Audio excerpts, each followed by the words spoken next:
Hello, everyone, and welcome to today's edition of Horse's Mouth Live. And as always, I'm here to bring you amazing guests who have fabulous information to not only help you in your business, but your life as well.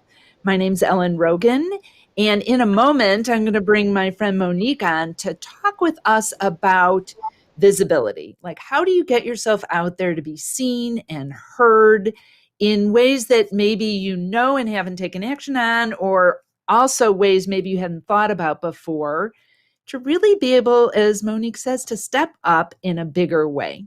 So let me introduce Monique Blokzyl to you. And Monique and I met through the Evolutionary Business Council. She is, I don't want to say dialing in, whatever, logging in today from Germany.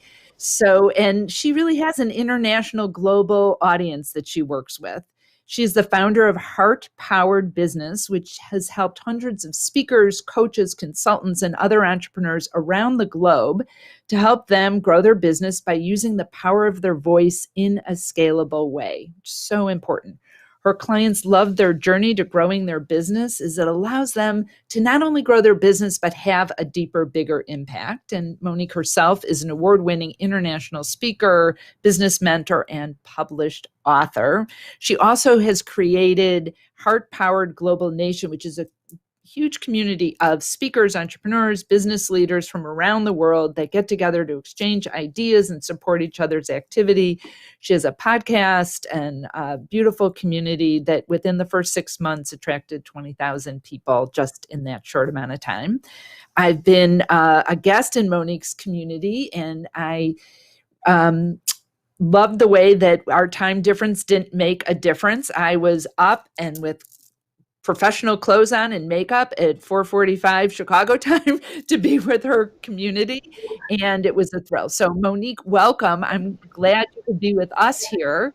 Most of our audience is US, and so thank you for bringing your global perspective and your incredible business experience to our call today. Thank you. Thank you, Ellen, for the invite. I feel so honored to be with you and your amazing audience of financial advisors and everyone else. Yeah, it's great to be here. Yeah. So this topic of visibility is so interesting. You know, it's so competitive right now in many industries, but especially for financial advisors. It used to be pre-COVID that most of advisors' competition was from their local area. Like it was the advisor down the street or maybe a few miles away. And now that clients are very used to interacting online, their competition has grown even more than it had been before. So I think visibility is a really interesting way to show up in a different way in this incredibly competitive market. So what can we do to become more visible and stand out from the crowd? Right. And again, you know what? I mean, you, Ellen, I know you've been working in that financial advising field for so long, and everyone that's watching today, I think that, wow, this is such a field, as you said. There's so many people in that field. I mean, you know, we all want to make more money. We all want to get more wealthy, right? We all want to make sure we are safe when we're getting older, right? And there's so many financial advisors out there that sometimes we forget that every single one of them and every single one of you that's watching today has something special, has something unique. You stand out in your own unique way. And the challenge is right now that, you know, as you said, Ellen, it's quite a loud, crowded world out there right now, right? And as you said, even now in COVID times, at the beginning, you know, people were wondering like, oh my God, you know, I've been out there with my clients. I've been physically sitting together with them. You know, it's been mostly people in my neighborhood. How can I keep my business running now that I cannot go out? And, you know, at the beginning, maybe there was a little bit of a moment where people were really, you know, wondering, how can I even keep my business running? And then as you're saying that over the month, people really started to embrace the opportunity and they started to step out of their neighborhood and they started to actually even saying, wow, now that I can work with, you know, and attract clients online, I can work beyond my neighborhood. I can work in my state. I can work nationwide, right? And that opens so many amazing opportunities right now. So the thing is also, like, I had a lot of clients that, even people that like also have been physically with their clients, like the coaches, trainers, consultants, speakers of this world also, right? They couldn't be on stage anymore, right? They couldn't be out there with their clients anymore, and their business got wiped out. But then what we did is we got them to embrace the opportunity. We got them to step up being more visible. We got them to, also go international now, okay? Even international. I work with clients from all over the world. And you wonder, good, Monique, you keep speaking about what I want, but how can I make it happen? Now, how can I get more visible? And when we talk about getting visible, I think there's different elements related to that. The first one is really mindset, okay, and really seeing also what is possible, right? And the second thing is really, what does it mean to get more visible? Being visible means that you get more people being aware that you are there, that you exist, of the difference you are making, the amazing advice you can give people on how to become more wealthy and how to, become more financially savvy and how to attract more wealth. And also, it's like really embracing the value of your work, and then also seeing how you stand out, right? It's really getting clear on how you stand out and what makes you special.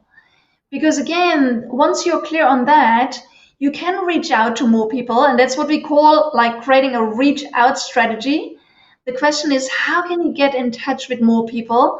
How can you make sure that you have conversations with more potential clients all the time?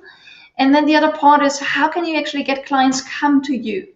So that's what I would say. So the first thing is really like mindset. How can you stand out? The second thing is, how can you reach out in a greater way? And then how can you get clients come your way? So these are the three questions you want to ask yourself. On the mindset side, as I said, as you said, Ellen, in so powerful words, yes, there is, it's a loud, crowded world, right? There's a lot of financial advisors, and you might think like, I'm just one out of many. Well, the thing is, you're not.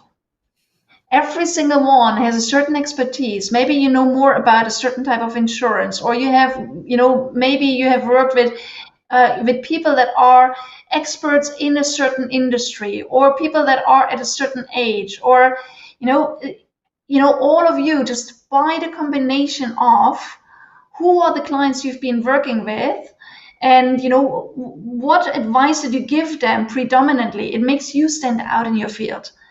So what do you need to do in the first? I just want to interrupt for 1 second, because in addition to that, like our areas of expertise, I think I would add to that it's also about knowing what makes you unique based on who you are. Because Exactly. some people absolutely have a unique area of expertise, and then there's a lot that's either hard to articulate why it's different.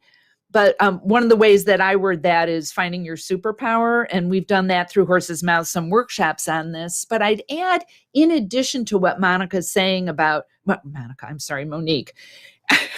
I'm Americanizing your name. Sorry about That's okay. that. Everyone does it all the time. In addition to what Monique is sharing, it's about who you are as a person too. Like, how do you make things better for people? Like, I would say my superpower still is making people feel calm about their money. Maybe you're someone who is, one of my friends, Kelly, is an encourager. So she makes people feel really inspired and excited. So I would add that into the mix of what Monique is sharing here with us. Yeah. And I love what you're saying, Ellen, because often who we are is who we attract, right? Like, often, if like you are a financial advisor, you have that experience from many, many years working in that field. So of course you're working and you're attracting financial advisors because that's the help you can share with them, right? Okay, but it's true. It's not only what's your expertise, it's really who you are. And also it's like what you care about most, right? Why do you do what you do? All of that makes you stand out, right? And again, it comes back to what I said is, once you're starting to become clear of what makes you unique and what do you care about most and what kind of clients you care about most, that gives you hints and clues of, who are your best clients, right? And again, I know that a lot of people, they say, oh, you know what, my expertise in the past, or how I found clients in the past, was by recommendations. The thing is, you can attract many more clients if you go beyond recommendations. You can start reaching out to more people. Okay, so here's an exercise we did on our 5-day visibility booster workshop, Ellen. We got people to start thinking about what we call your gold mine list, right? So, probably over the years, you have been in touch with a lot of people that you met, maybe, even at a private party, or, at a networking event, that said, oh, wow, it's interesting, what you do, you're a financial advisor. Well, I should speak to a financial advisor. Maybe that is like 3, 6, or 12 months ago. And, and you never reached out to them. So start creating your gold mine list, and, start thinking about, who do I know that expressed interest in working with me in the past, right? So on your gold mine list, think about, who were people that you have met in the past that expressed interest to know more about what you know, okay? Also, who are clients you've worked with in the past, and then maybe for a while you haven't worked with them. Or also, what networks do you belong to, right? And again, that could be like networks where in the past you've met physically, now you're meeting online. Maybe you're even meeting right now in a much bigger way, because maybe some of these clubs where you've been meeting physically in the past are now meeting online, where you bring all these people come together. So your reach is becoming much bigger. So you start creating this gold mine list of contacts, and you start reaching out to them. Because, Ellen, you and I, we did an interview recently, and I interview a lot of people. And so many of them said, look, I mean, their greatest strategy right now is reaching out to that list of people, that we call the gold mine people. So once you have the sources identified of where can you look for potential clients, right? Then you make a concrete list of concrete people, and you write down their names, you write down their email address, you write down their phone number, and you start reaching out, right? And a lot of people ask me, good, Monique, but what do I say? I don't know what to say. It always feels a little bit icky reaching out to people. I know that financial advisors are normally very brave and very, very extrovert often, but, if you feel a little more introverted, you feel it's a little bit icky. People ask me, Monique, what can I say to these people when I reach out to them? And again, all you do is, first of all, you open your heart. Okay, you don't go and say, hey, I'm a financial advisor, shall we make an appointment? You rather actually follow up with people, and you say, hey, it's been a while since we've been in touch. I just wanted to check in with you and see how you're doing, right? And then you start thinking about, is there something you can give them that they might be interested in, right? So it could be like, hey, you know what? I know a lot of people are under financial pressure right now in the current year. Well, how can we make sure you turn it around? Would you like to have 2 or 3 hints of what I know my most wealthy people do right now? So again, give them something. So here's my formula of what message to craft to reach out. It's like, why are you reaching out right now? Hey, I've been thinking of you today. I'd like to check in with you, right? And find a connection point. Say, hey, we've met there, or were in conversation at that time, right? Find a connection point that really reestablishes your relationship and your connection. Then give them something that's of interest to them, and then give them a concrete, what we call a call to action, right?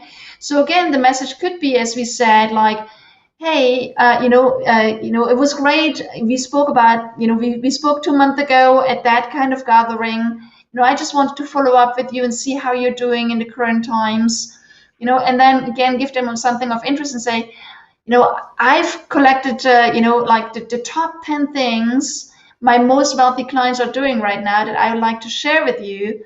Would you like us to arrange a 5-minute call or a 10-minute call? And when are you available? So again, that is a great way for you to start reaching out to potential clients and bringing additional clients on board within your neighborhood and beyond, right? Again, so the outreach strategy is really like, Dive into your gold mines, look at where your gold mines are, create a list of concrete names, concrete people, and then start crafting your message and start reaching out.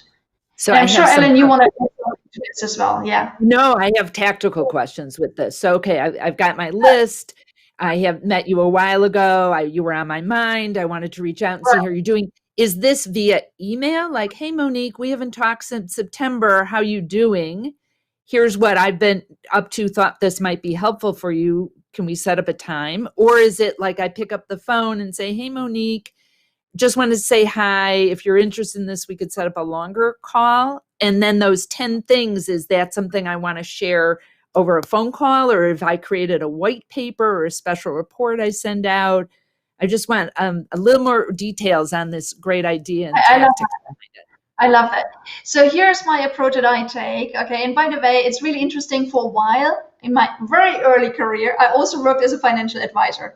Okay. So, but that long time ago, and I didn't do it long, but I have a little bit of experience. In fact, it was actually at a time when I was still walking door to door. Okay. So I'm one of those, okay, from back then. But I always say that, of course, the best connection point is always, and here's the order of how I would suggest you do it. Best connection point is always face to face. Obviously, that's the one that's least likely right now. Okay, but the next most promising connection point is on the phone.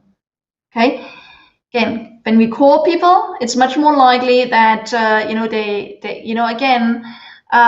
people love to hear from people that they feel they care about right now, right? So the next most impactful connection point is phone.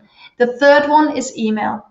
The fourth one is social media, right? So we even get people to reach out to people they don't even know on LinkedIn, right? Or on other social media platforms. You can do that too. But again, start where you have the strongest connection and relationship already, right? So again, start thinking about, so who are the people that I'm closest with, we haven't heard from each other for a while? Call them first. That's also probably the easiest for you to start, right? And, again, if you have their phone number, call them first. And what you want to do is you want to say, look, again, as Ellen said, hey, it was great to meet you at that event 2 months ago. I just wanted to check in with you. Back then we also said we wanted to stick our heads together. I'd like to share with you some hints and tips on, right? When are you available for a 5 or 10-minute call, right? So all you want is just, again, re-strengthen the connection, warm up again the connection, the relationship, and then have a more in-depth conversation. So what I would do actually, Ellen, when I then have the conversation, let's assume it's a phone call, right? So I would of course share what I promised, right? I would, but I wouldn't share what I promised right away. First of all, I would give them the feeling that I really care about them, right? So you would ask them, how are you? How is it going? You can also ask powerful questions like, what are the three, if you could change 3 things on your finances right now, or, 3 things on how to become more wealthy next year, what would these 3 things be? And then again, based on their answers, I would give them concrete hints and tips, but I'd also then, dive into a conversation where we look into where are they right now, where do they want to go next with creating more wealth, and, what's challenging for them to make it happen. And then you can decide, if that is someone you would like to work with going forward, and you make a concrete offer and say, wow, if this is where you are with your wealth and your financial status, and this is where you want to be next year, well, I can share, I shared with you 3 hints and tips, but there's so much more we could do together.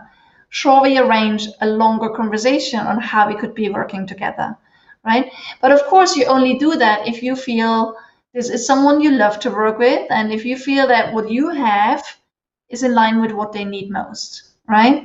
Okay. So you also asked me, Ellen, would we share something? Of course, you can always, put an overview together and share that with them as well. But again, I think the aim is, and I think this is what every financial advisor would love most, have a conversation with those people. Sure.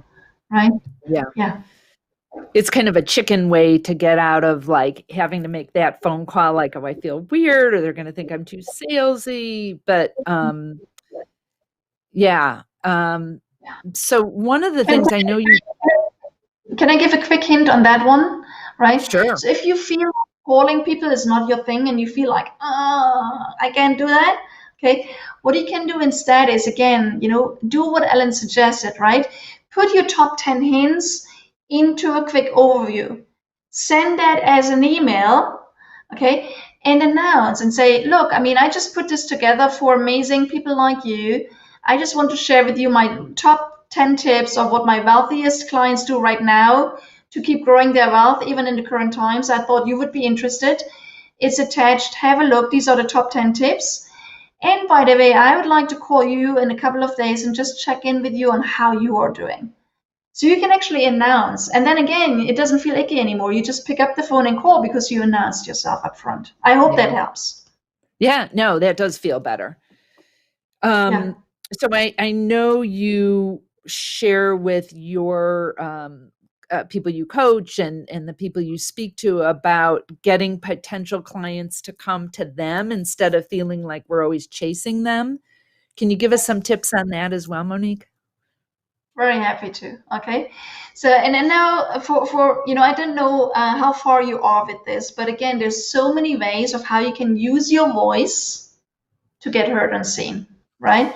I work a lot with speakers as well. And, again, if you're a speaker, you speak online these days and, you do something like what we are doing right here, right now, right? You see if there's, looking at what your specific expertise is and who you are, you find, online summits, you find podcasts, you find inspiring shows like this one, and you see if they would like to invite you as a guest. That's what we did, Ellen, right? You've been on my show, right, for our speakers, and you shared your amazing wisdom there. And now thank you for inviting me to inspire your audience of financial advisors. So that's what you do, okay? But again, I think that a lot of financial advisors are not really speakers, right? Okay. The thing is, you can still use the power of your voice in tiny little ways. Okay, and that is just simply, ask yourself, for example, on social media, where are the people that you would love to connect with, right? So a lot of my clients say, hey, you know what, for me, it's LinkedIn, right? LinkedIn is a platform where, especially when you have corporate clients, but even when you work with private clients, a lot of people that are successful and therefore also they have a certain amount of money to invest and where they need help and financial advice, a lot of them are actually on LinkedIn. So let's just take LinkedIn as an example. There's so much you can do. You can set up your own profile so people start seeing that you are a financial advisor.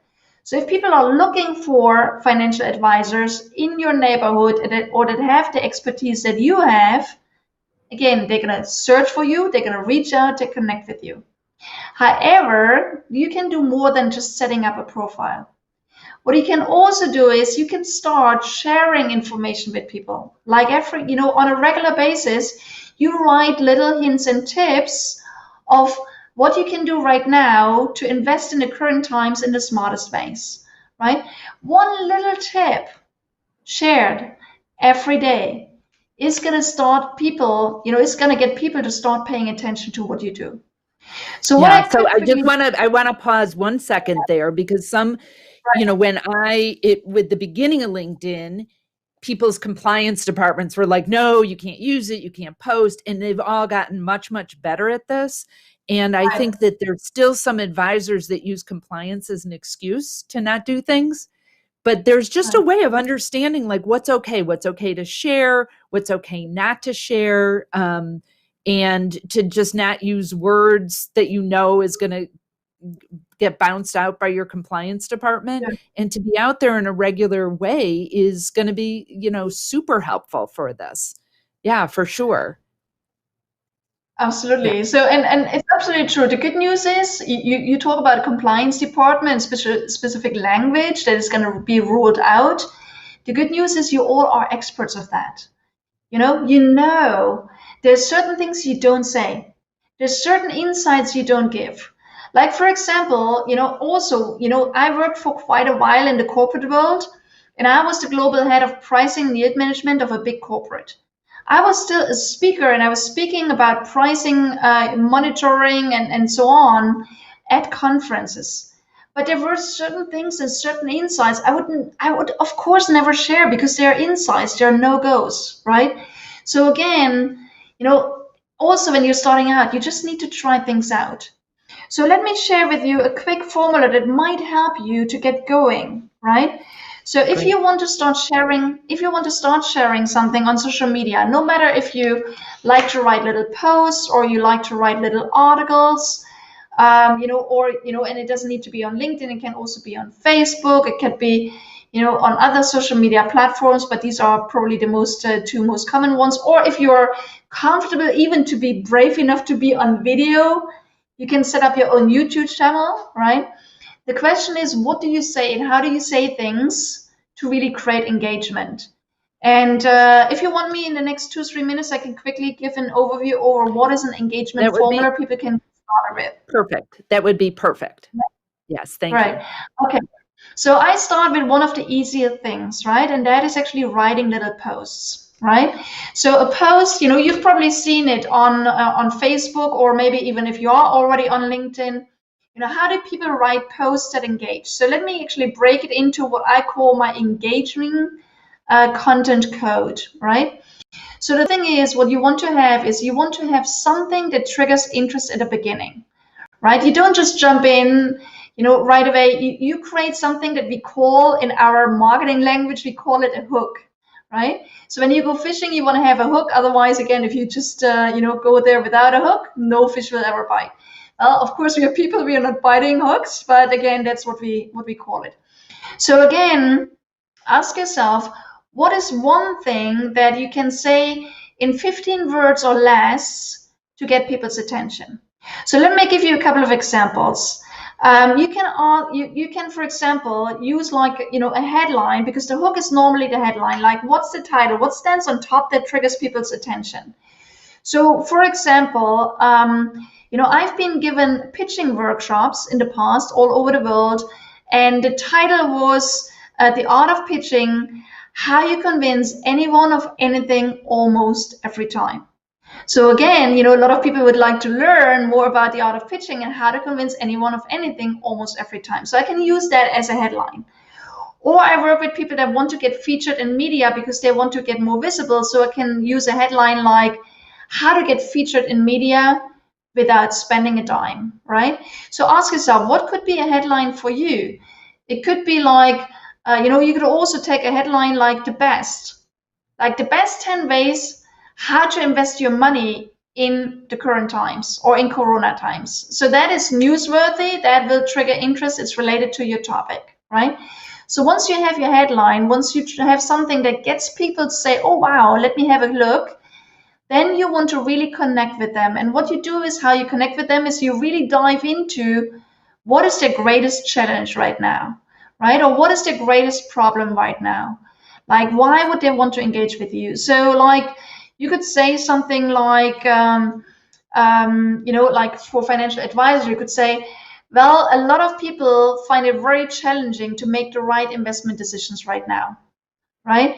Or whatever else. So again, what is the greatest challenge of your clients that you want to pay attention to that post, right? You want to write about that problem, right? And you promise them, you say, good, this is what I'm going to talk about in this post. Next thing is, you present yourself as an expert. You say, for example, over the last 2 years, I've worked with hundreds of people that got these kind of results. So again, you show them that you're the expert, right? Then you share. And I'm going to interject 1 second. There are ways to say that isn't going to make your compliance department freak out, because we can't do anything that's promissory or testimonial. So please, as you're listening to Monique's really great structure here, to not go, oh, that won't work, because that's what keeps us small versus, as Monique says, stepping up. Right. Okay. And I love it. And thank you for pointing that out. Okay. It's such an important point. Thank you. But what you can do is, again, you don't want to promise anything. It's true. I never guarantee anything.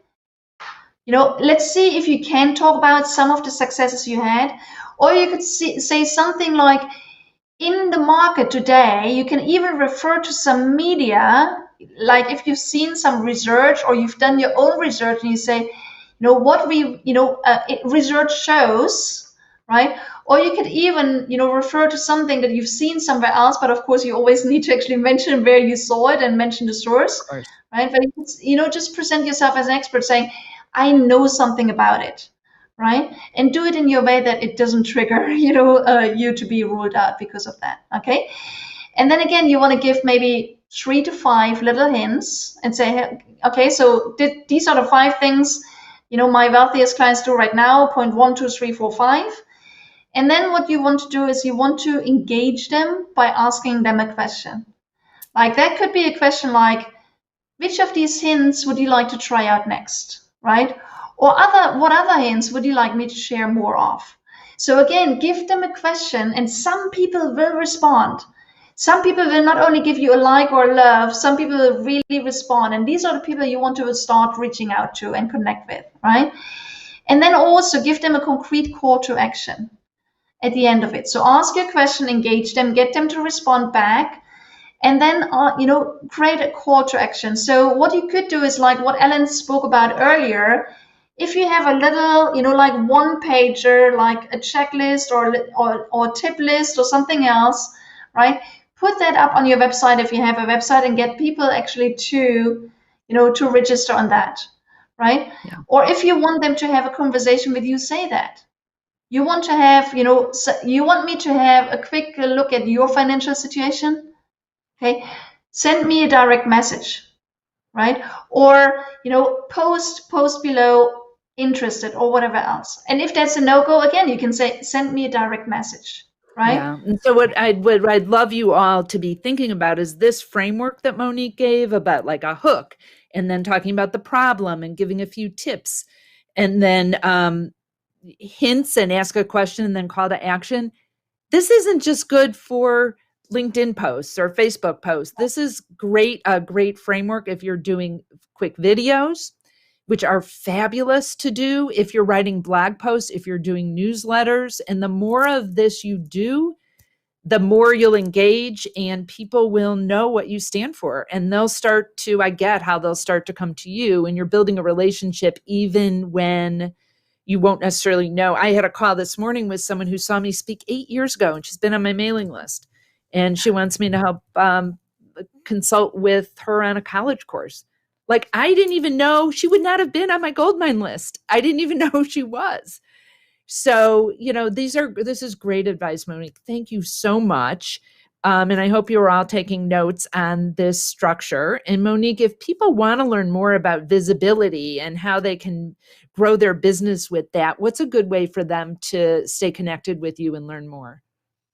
Right. I mean, what we've done just 2 weeks ago, and we're going to do it early next year again, we've run a 5-day visibility booster workshop. So really get people to come and join us and get clear on, who are their best clients, what's their greatest offer, how do they start reaching out to people, how do they start posting, even if they've never posted before. And these 5 days really create miracles and magic, right? I mean, we had people that reached out to several people that they haven't even been thinking about for a while, and every single one of the people that they reached out to, they arranged a conversation with, right? We had people that never posted before, they started to post, and suddenly, one of our clients got invited to speak at TEDx, and another one, got invited to speak at her best audience community, right? I mean, the thing is, when we start taking action, we start getting visible, right? Magic happens. And one thing leads to the next, as you said. So and by the way, the good news is it's all free, right? It's a 5-day visibility booster workshop, and we run them from time to time just to really help people step out of their comfort zone, let their fear behind, show them exactly what to do and how to do it, and then having a safe space to try things out so that they can actually do it in their own way, in a much bigger way. Perfect. And the link is below. And I hope you'll connect with Monique. She's got a beautiful community and she's so wise on so many things and very generous as well with her information. And I want to thank each and every one of you for whether you're listening to this on the podcast or you're watching us live or the recording. Thank you for being here. I am so grateful. My name again is Ellen Rogin. You can find out more about me at ellenrogin.com. And if you go to ellenrogin.com/horsesmouth, There's a special report there for you on what clients crave and some other resources I know will be helpful for you to grow your business. And the question to ponder today is, how big of a positive impact are you willing to make? How willing are you to step up and expand your visibility? Remember, I didn't say thank you. Monique, thank you, thank you, thank you. Remember to be grateful. I'm so grateful that you're calling in from Germany to be here with us, and so grateful to know you. And to all of you watching and listening, I'm grateful for you to be here as well. Remember,